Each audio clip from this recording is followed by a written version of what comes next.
आज आपल्यासोबत आहे आनंद ठेंगे. कोल्हापूर टस्कर्सकडून खूप इम्पॅक्टफुल बॉलिंग केलेली आहेस अगेन्स्ट रायगड रॉयल्स. काय वाटतंय बॉलिंगबद्दल सांग, तुझ्या पिच आणि कंडिशन्समधनं काही मदत मिळाली का? येस, पिचमध्ये नक्कीच हेल्प होती. टॉस जिंकलो, त्याचा फायदा पण झाला. तेच. आणि विकी ओसवालला ओपनिंगला बघून काही प्लॅन चेंज झाला तुमचा?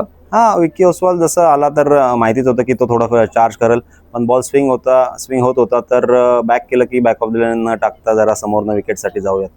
आणि आज 4 विकेट्स घेतल्यास सर्वात फेवरेट कुठली होती सिद्धेश्वर ऑब्व्हियसली. इन्फॉर्म प्लेअर म्हणून? येस, आणि टीमला पण चेसबद्दल? गरज होती. टीमला पण गरज होती त्या विकेटची म्हणून. करेक्ट. आणि चेसबद्दल सांग थोडंसं. नर्व्ही मोमेंट्स खूप होते त्याच्यामध्ये. काय चर्चा चालू होती डगआउटमध्ये? येस, जेव्हा बॅटिंगला गेलो तेव्हा तर खूप नॉर्मल होतं सगळं सिच्युएशन. पण जेव्हा मी आऊट झालो आणि सिच्युएशन 2 बॉल 3 वर आली, तेव्हा थोडंसं वाटत होतं. आणि पण शेवटच्या बॉलला 2 रन भेटले आणि मॅच जिंकली. आणि जरा फिल्डिंग बद्दल सांग. म्हणजे मागच्या वेळेसला जो कॅच सुद्धा सिद्धार्थने जो घेतला बाउंड्रीवर, किंवा Yes. आज सुद्धा इतके सुंदर कॅचेस घेतले, काही एक्स्ट्रा फिल्डिंगवरती एफर्ट्स टाकताय?